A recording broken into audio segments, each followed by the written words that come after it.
Hello and good morning all. Welcome to the class of grammar section portion for class 10 UK board.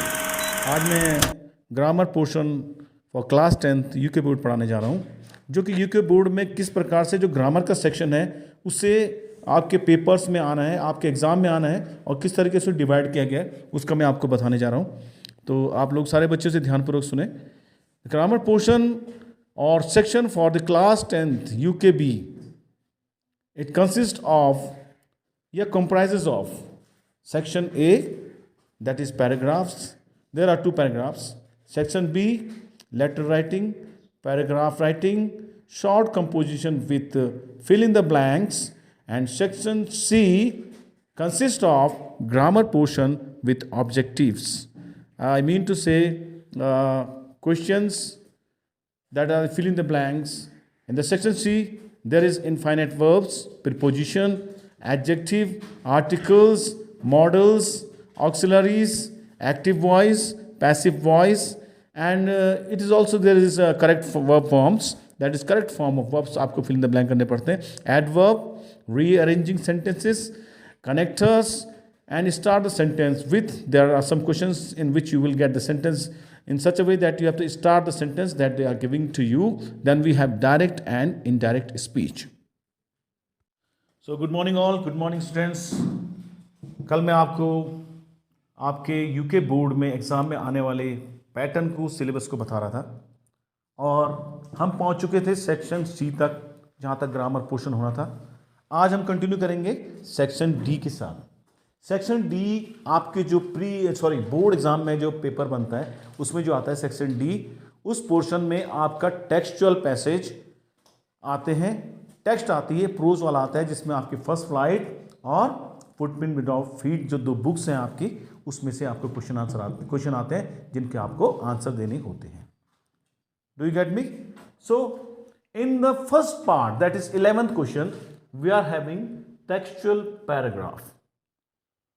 Textual माने जो आपकी किताब में paragraph होंगे, आपके किसी पार्ट से, किसी कहानी से वो एक पैराग्राफ ले लेते हैं और उसके क्वेश्चन दिए होते हैं जिसके आपको आंसर देने होते हैं. You have to answer the questions that are taken from your text book.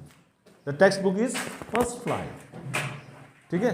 It can be also the second book, that is SR, that is supplementary reader, and it is Footprint Without Feet. So in this textual paragraph हमारे पास 5 question होंगे. 5 question में each question will be having 1 mark.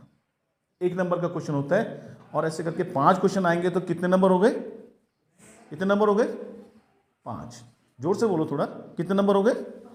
5 number हो गए. और 5 number का मतलब है आपने उनको स्कोर करेंगे तो आपके स्कोर बोर्ड में वो बढ़ेगा. ऐसे ही दूसरा क्वेश्चन होगा, इसमें दूसरा पैराग्राफ होगा. Second paragraph is also same and there will be 5 question which you have to answer. उसमें भी आपको 5 नंबर मिलेंगे. तो टोटल कितने हो गए? 5 + 5 10. 10 नंबर हो गए. और इसका भी वही सेम पैटर्न है जैसे आपका सेक्शन ए में था.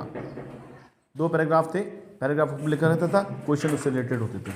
इसमें भी क्वेश्चन उससे रिलेटेड होंगे जो पैराग्राफ ऊपर दिया होगा, तो आपने उसमें से भी आंसर दे सकते हो. लेकिन इसमें थोड़ा सा डिफरेंस ये होता है कि आपको अपनी बुक में वो पार्ट याद होना चाहिए.